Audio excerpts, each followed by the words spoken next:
Almost 1.5 hour తర్వాత ఏదైతే శ్రీధర్ అప్పలరాజుని కోర్టుకు తీసుకొచ్చారో ప్రస్తుతం శ్రీధర్ అప్పలరాజుని అయితే ఇక్కడ నుంచి అంపోలు జైలుకి తరలిస్తున్నటువంటి విజువల్స్ మనం ఎక్స్క్లూజివ్ గా చూడొచ్చు. జ్యుడిషియరీ రిమాండ్ కూడా విధించడం జరిగింది. ప్రస్తుతానికైతే పలాస కల్పబుల్ హోమ్ సైడ్ కేసులో A3 గా ఉన్నటువంటి అప్పలరాజుకి పలాస JMFC కోర్టులో ఈ రిమాండ్ అయితే విధించడానికి ఆదేశాలు ఇచ్చింది. అయితే 105 సెక్షన్ కింద 105 BNS 61 231 అలాగే 238 240 242 249 అండ్ 49 సెక్షన్ల కింద కేసును అయితే నమోదు చేయడం జరిగింది.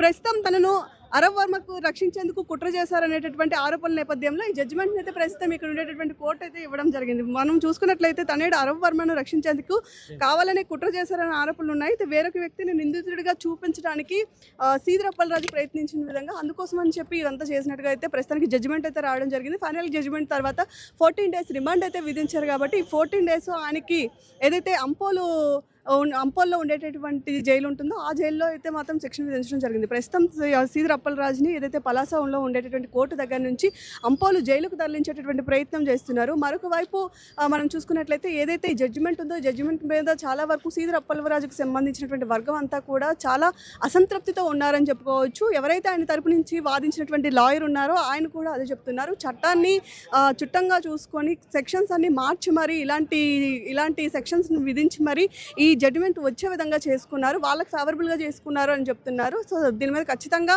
మళ్ళీ కోర్టుకు వెళ్తాము, మేము మళ్ళీ పోరాడతామని కూడా తెలియజేస్తున్నటువంటి పరిస్థితి కనిపిస్తుంది. మరొక వైపు చూసుకోవచ్చు ఏదైతే శ్రీధర్ అప్పలరాజుకు సంబంధించినటువంటి వాళ్ళంతా ఉన్నారో ఇక్కడ నినాదాలు చేస్తూ వాళ్ళంతా కూడా ఈ జడ్జిమెంట్ మీద చాలా వరకు తీవ్ర అసంతృప్తితో ఉన్నట్లుగా కూడా తెలుస్తుంది. అరబ్ వర్మని ఇప్పటికే 14 days రిమైండ్లో ఉంచారు. సేమ్ జైలుకే మళ్ళీ శ్రీధర్ అప్పలరాజు కూడా 14 days రిమైండ్ మీద పంపించడం అయితే జరుగుతుంది. ప్రస్తుతం ఆయన్ని అంపోలు జైలుకు తరలించేందుకైతే పూర్తిగా ఏర్పాట్లన్నీ కూడా అయ్యాయి. అయితే దీన్ని ముఖ్యంగా చూసుకున్నట్లయితే ప్రస్తుతానికి బెయిల్కి సంబంధించినటువంటి అంశాలు ఏవి కూడా మనకి తెలియదని చెప్పుకోవచ్చు. ఓవరాల్గా కావాలని కేసులో ఇన్వాల్వ్ అయ్యి సాక్షులను తారుమారు చేశారు కాబట్టి దీనిలో 105 సెక్షన్ కింద కేసును చేసినట్టుగా చెప్తున్నారు.